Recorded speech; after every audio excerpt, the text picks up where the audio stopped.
Dear viewers, wherever you are, hello and welcome to this new episode of your program, Love Spectra.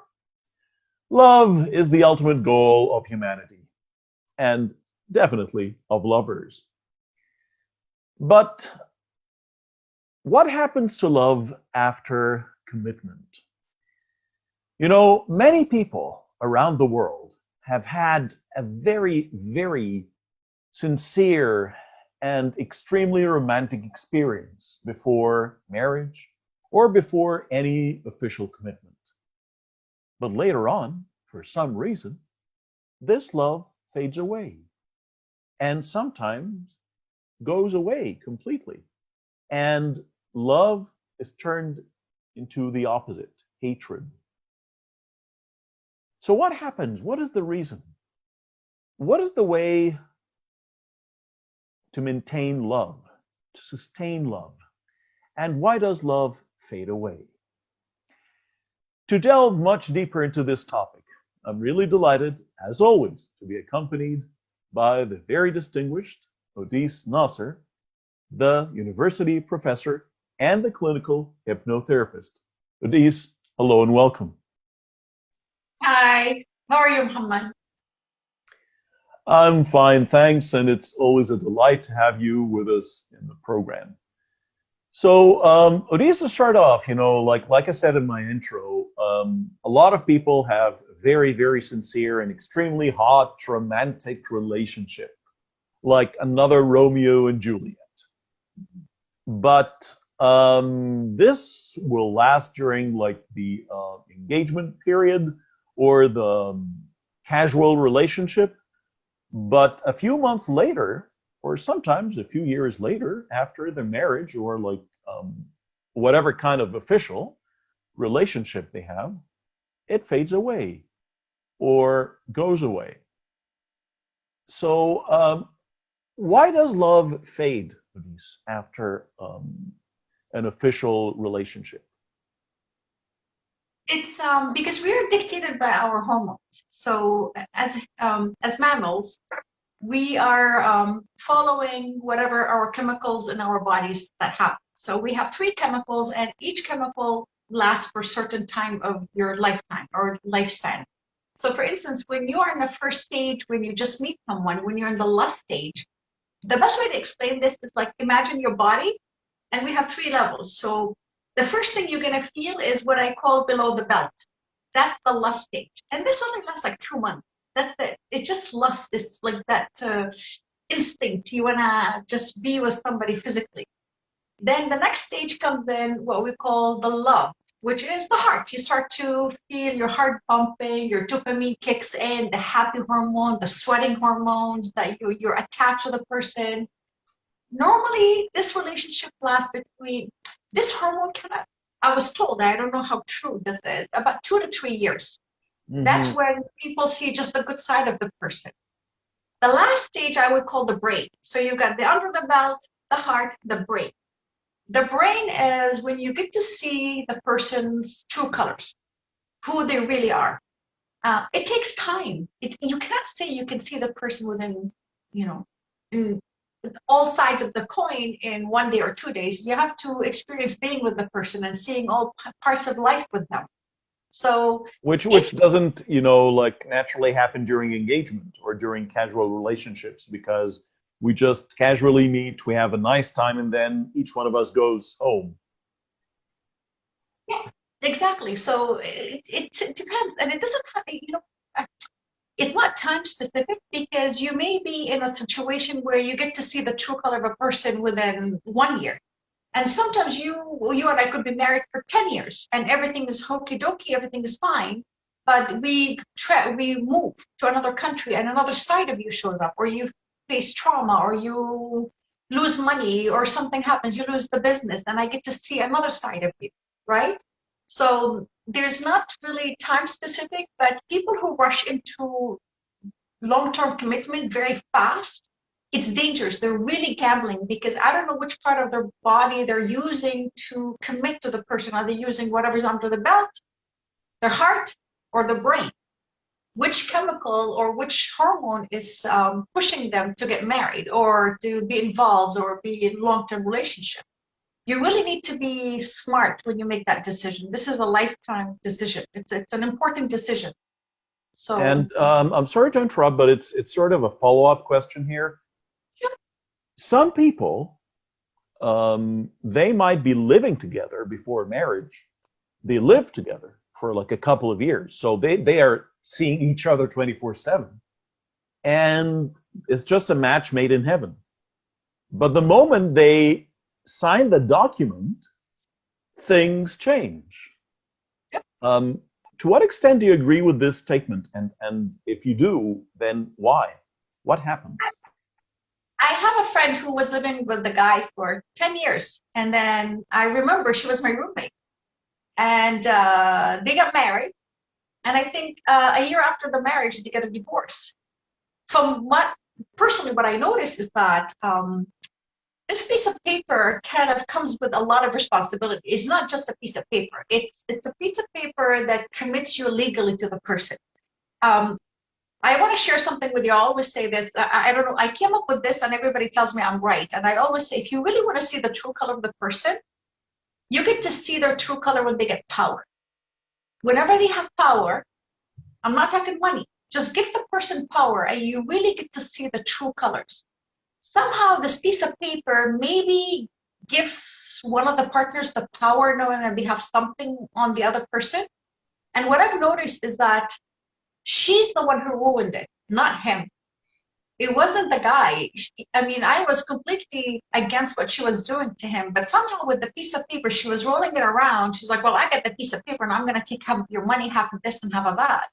And I'm like, why are you doing this? What happened before? What did this piece of paper give you? So you're simply saying that before this signed document by both parties, if I want out, it would be easy. But now it's not as easy. Like there's authority, there's there are commitments, there are bonds. So and there's money. And there's money. So this is tempting. It makes the authoritative part of you inflate that I have an edge here. So this is what ruins the love. That's from the experience I've seen, but it's not always the same. To be quite honest, from the moment I met this girl and this guy, I knew this relationship was not going to last.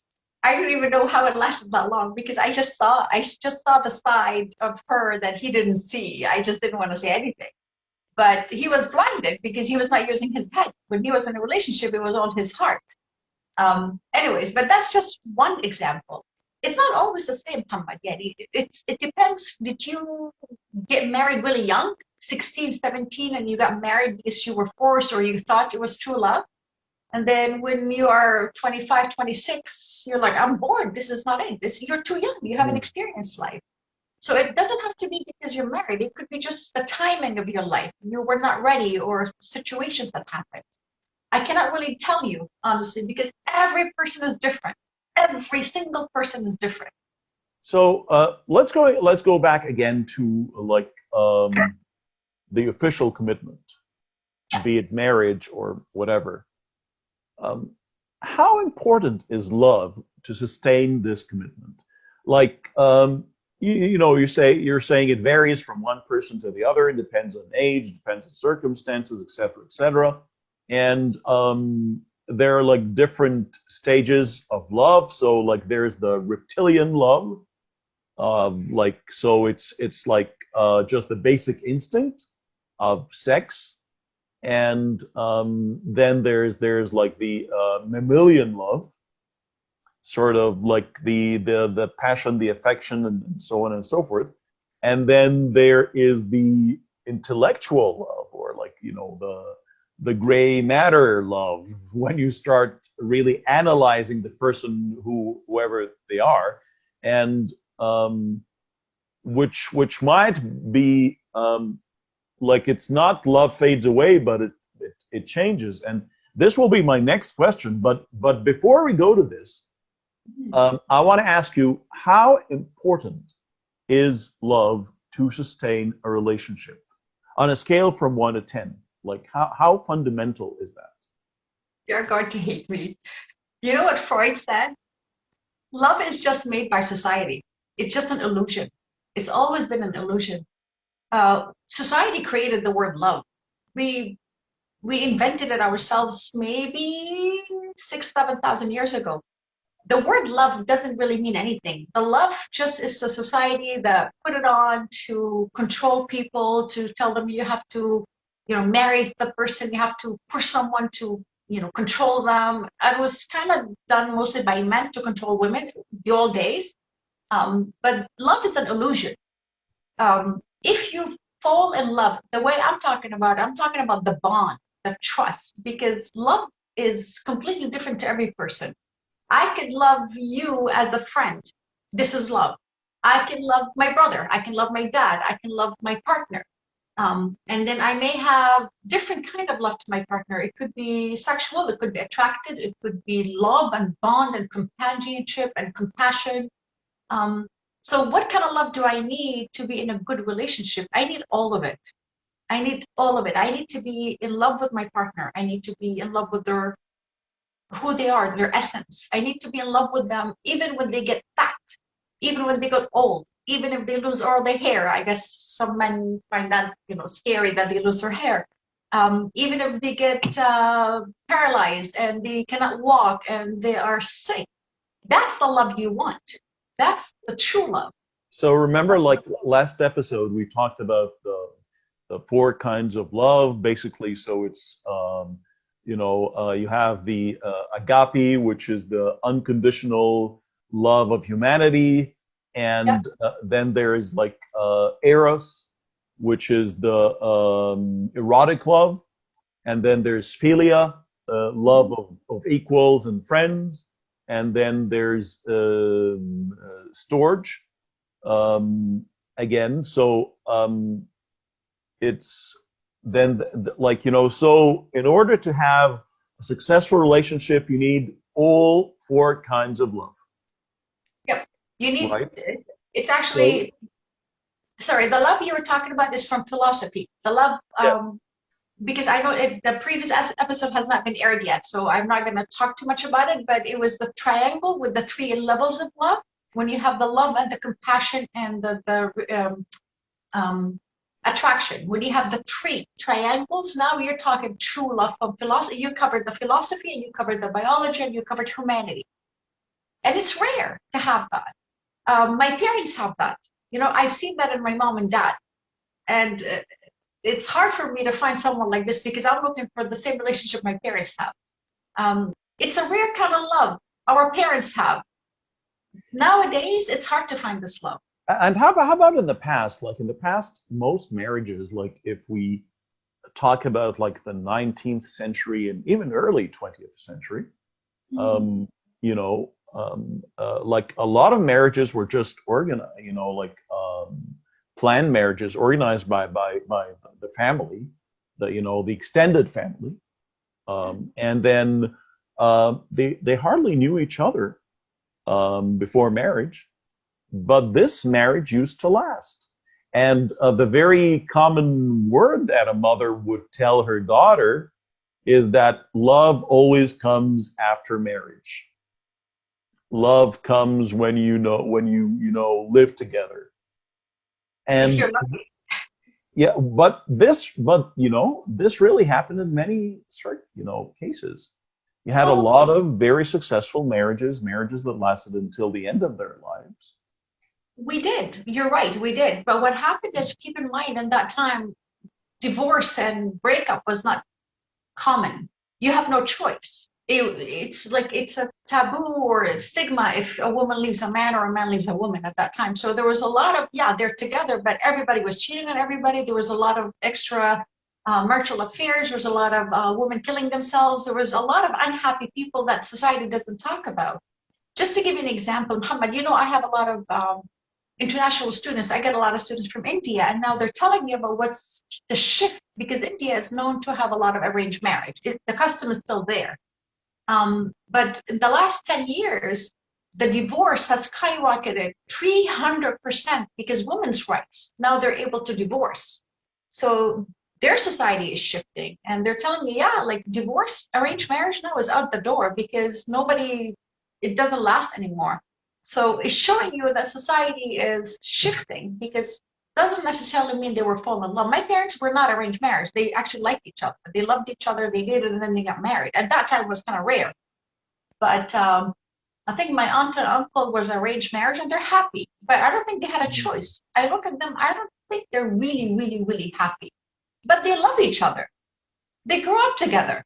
But do you think if they had the option of, like divorce or something like that, if it wasn't a sort of a socio-cultural taboo, Maybe, they but I think they are good together. I mean, he was a good guy and she was a good woman.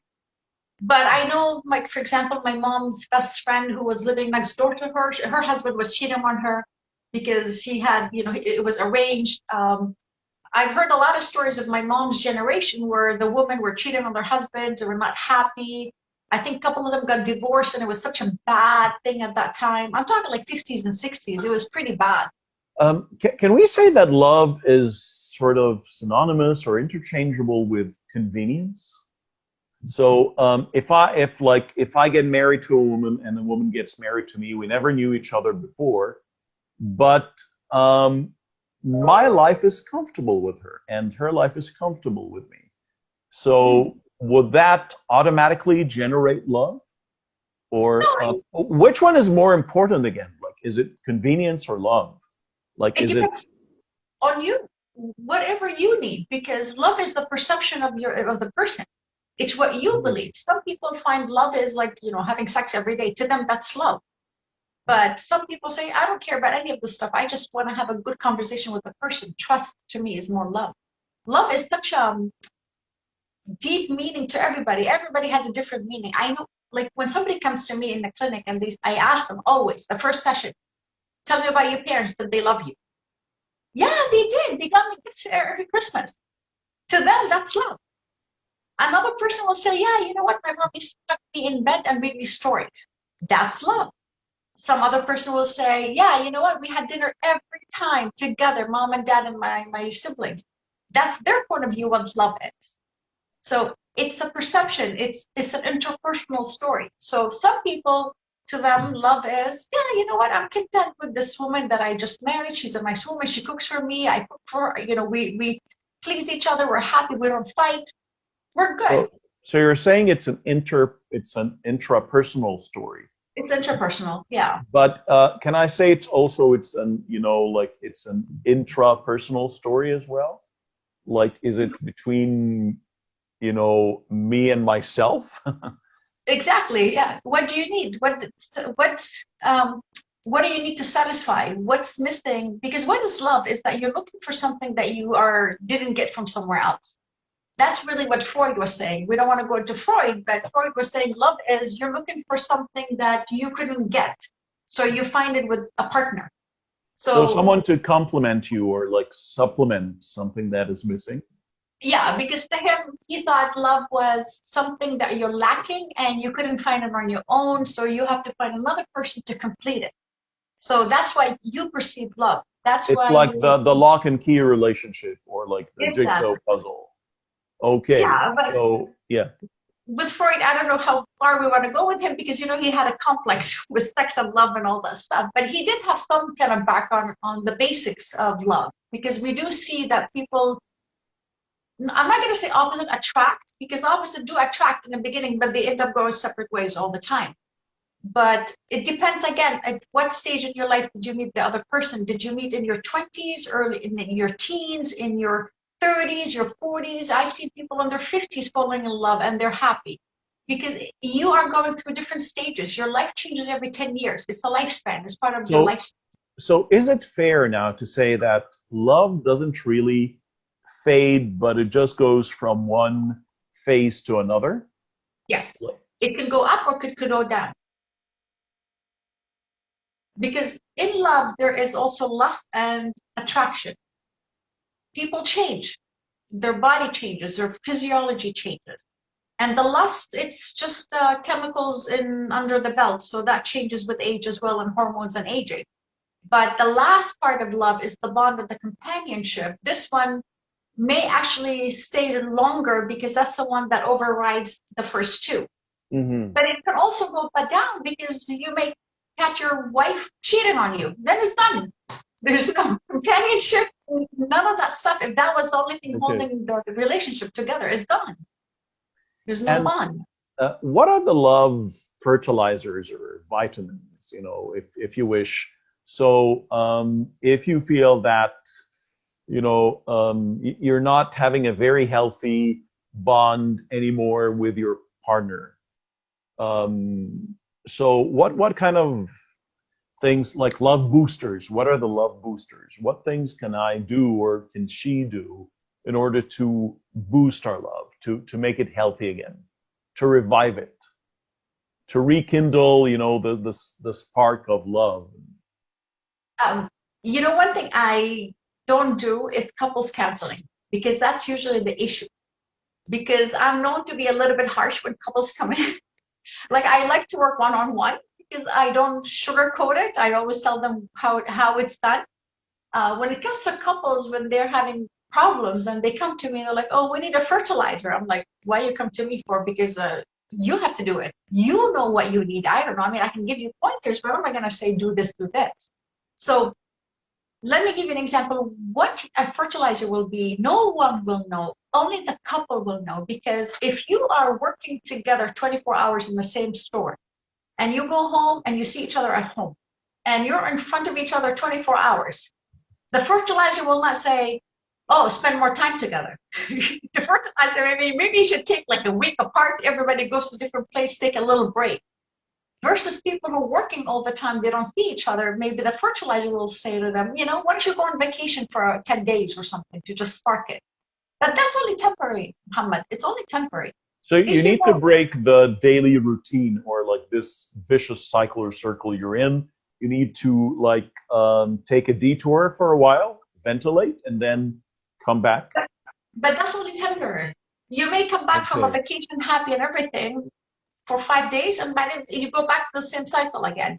The Mhm. fertilizer comes in from inside because maybe there is something you are missing, not as a couple. You have to remember when you are in a relationship, you need to treat the person as one person that needs their own needs, the other couple, the other person, and the relationship. The relationship needs to also be nourished as separate. It's three people. A lot of people think that in a marriage is only two people. I always say, no, it's three.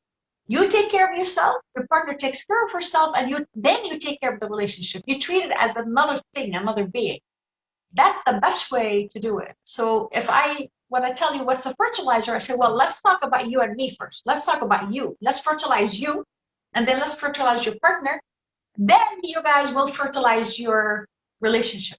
And it's Because not necessarily the same kind of fertilizer. So each one of them might need different supplements. It's not necessarily the same for both.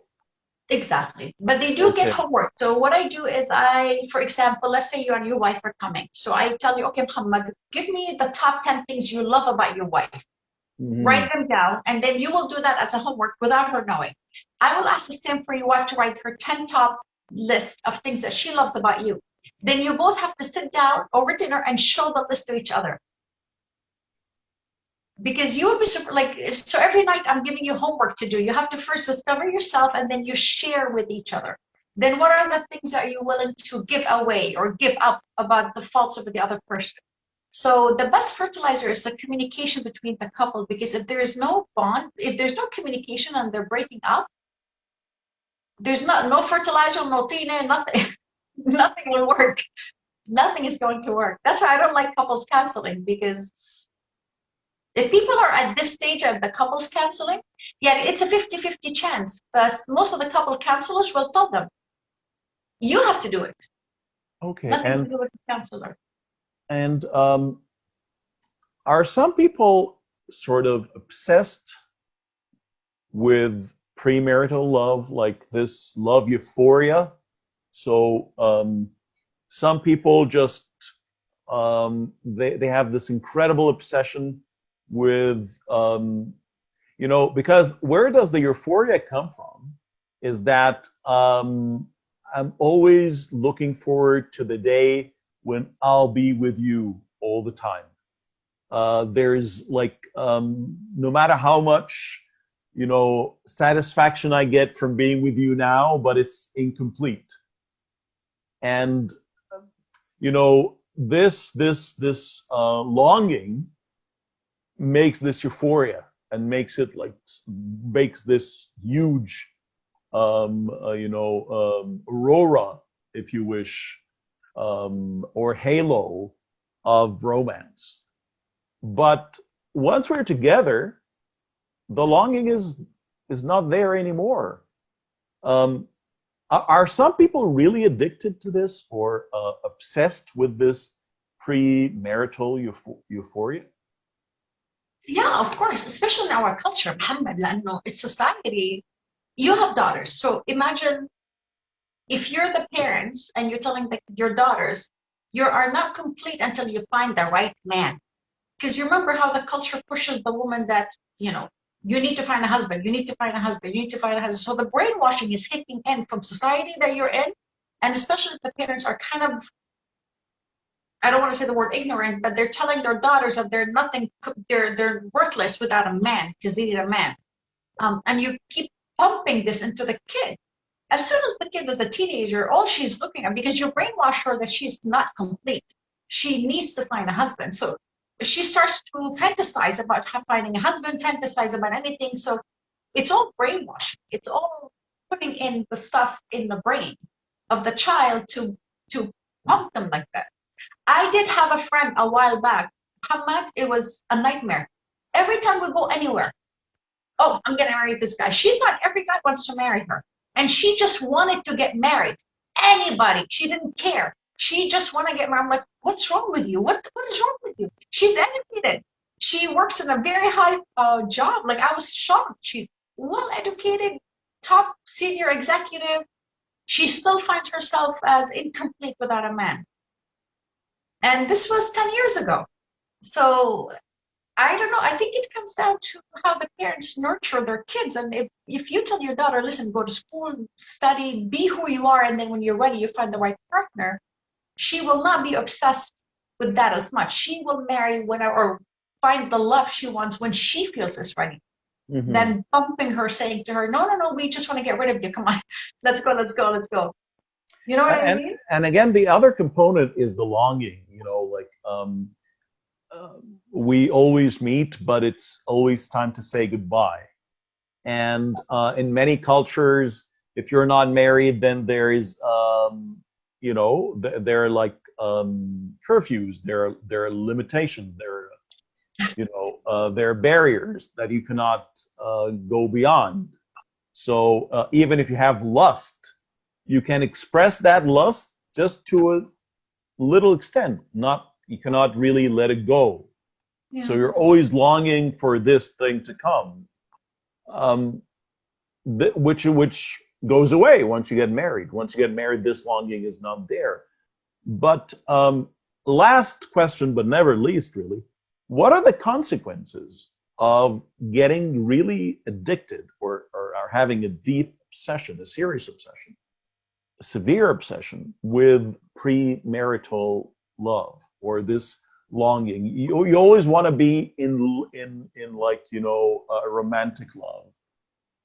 It's considered a mental disorder. So the American Psychological Association has like three parts of mental disorders. We have A, B, and C. So A is like the extremely bad, the psychopath, the really strange people. These are, and then we have the middle ones who are like kind of weird and odd, and then we have the sad part. These guys are in the middle. Like, this is how serious their mental disorder is, because it's considered compulsive. It's so severe that they cannot function. That compulsion, that obsession is not only with marriage. They have the same trait all across their love life, their relationship, everyday stuff. Is it a form of psychosis? Can we say that? No, it's obsession. It's obsession. More obsession. It's like, OCDs, those people washing their hands all the time, or checking the door, checking the windows all the time. Compulsive obsession disorder. Some people have an obsession with marriage. Some people have obsession with wearing the white dress. It's like Yeah. So if you have this obsession of romance, hot romance, can this lead you to cheat on your partner? If Um, you're not happy, oh yeah. Oh yeah, because it's like drugs. It's the same feeling as drugs. I don't know if you've ever seen these people who always washing their hands. They wash their hands, yeah, keep yeah. washing, and then they go and they sit there, they dry it, they come back and they wash, they wash. Yeah, I And don't know people. sometimes they wash the soap bar itself. So they have a bar of soap and then they wash the bar of soap with another bar of soap.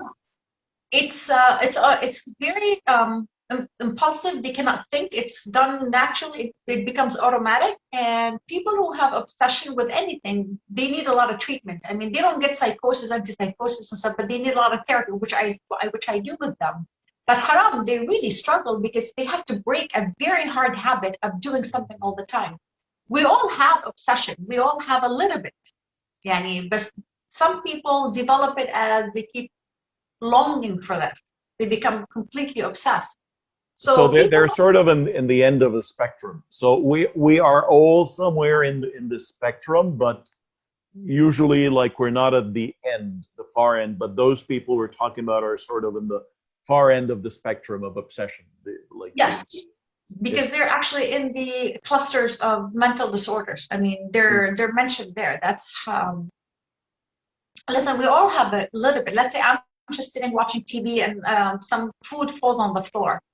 I will not stop. I will have to pick it up and throw it out. Like some people will leave the food on the floor, but I'm kind of compulsive. Like I don't like to see food on the floor. So I have a little bit, or I don't leave the house until I make my bed. So we have a little bit, but compulsive, that's a little bit of compulsive, but obsession is like I follow a person around, these guys who follow girls around and they wait for them at the door and all that stuff. That's mental disorder. Why does it happen? Because they have something missing. They have been rejected. They had something had happened to them traumatic as a child, and they kept it. And if that's not met, they could become sociopath. They could. They could easily do some weird stuff. So they're in the middle cluster. So A, B, C, they're in the B. That's pretty bad. The C is like a psychopath. I understand. Yeah, Yeah. and so it is really a serious matter here. Yeah. Um, you know, do you want to at the end? Would you like to give us sort of a prescription or an antidote to overcome this obsession if you have it? Is there an antidote to that? You want the truth, it's hard to do it on your own. Mm-hmm. No, it depends how long you've been dealing with it. So usually I'm treating two ladies right now with this. I think after 6 months of every week, I see them that they start to see the change. It takes a long time to stop this pattern because it happens automatically without you knowing sometimes. What I have to do the first maybe 6 sessions is get you to notice when this obsession happened, to get you to notice that because it's happened from the subconscious without you being aware of it. Mm-hmm. So it takes time for the client to learn to be aware of when did this happen, what triggered it, what thoughts were going in my mind. So there's a lot of like journaling to note down when did this obsession happen, what time, what happened before, what happened after. And then we compare and we try to see a way to reframe their distorted thoughts. It's hard to break a habit. So these are the, I don't think it's very hard to do it alone unless you're very strong to know how to override it. You have very strong free will, you can, of course. I'm not saying you need a But therapist. usually you need external help from a professional. Yeah, because you will get to a breaking point, or sometimes it's hard. Your conscious mind is this small, the subconscious this is big. So you need someone. This is the one controlling it. You need someone to guide you to have this guy take over. A little bit, but once you're here, you're perfect. You're perfect. You're perfect. Okay, well that's great news. That's great Oh news. yeah. At the very end, Audice, like as usual, thank you very much for being with us tonight, and really looking forward to having you with us as always. Of course. Thank you, Muhammad. Thank you very much. And You're welcome. dear viewers, like if we just recap, um, we are human beings, and human beings are not only one thing. Um, we are reptiles. We have basic instincts. We're mammals, and we have the gray matter. So if you're looking like love, basically what humans might explain as the ideal love is this kind of relationship that would satisfy all parts of you. Will satisfy your basic reptilian instinct of sex, the erotic part, the lust part. It will satisfy the mammalian part of you, of, like this comfort, this family, this connection. And last but never least, it will satisfy your mind as a human being. So this is what might be called the ideal love. But again, love, like we change. You're not the same person when you're 5 years old. Definitely you're not the same when you're 15, 25, 30, and so on and so forth. Same thing with love. Love is you and your partner. Love is not a thing on its own. It's not an entity on its own. It's the bond between your partner. So whatever change happens to you will automatically affect your love. Whatever change happens to your partner will automatically change the love. Whatever change happens in the circumstances surrounding you. So these are the places to look for the answer. We don't have that much love anymore. Well, did you change the circumstances? Did your lover change? Did you change? So it is actually, it has to do with neighborhood. It has to do with the social surroundings. It has to do with the circumstances. It's an, interpersonal relationship, a relationship between you and your partner. And it's an intrapersonal relationship, you and yourself. You have to know yourself. You have to recognize any changes that happen to you. You have to be sincere and honest with yourself. If you're in a state of denial and you want to be delusional, then there's no cure really. The first step for cure is to admit that you have an illness, that you're suffering. Because I cannot just go to a doctor and tell him, I'm ill. But if he asks me, what are you feeling? I tell him, I don't know. Do you have any sort of pain? I don't know. Well, the doctor can't do anything for you, really. First of all, you have to admit that you're ill and to know the source of your illness. And then you can seek help. So, I don't love my partner anymore. And the surroundings changed, or I've changed, or she's changed. It's very, very important to have this communication going on, to have this dialogue going on between you and your partner, because love, like I said, it's a living creature. Love is not there on its own. Love is you and your partner. Dear viewers, thank you very much for being with us tonight. Until we meet again, please take very good care.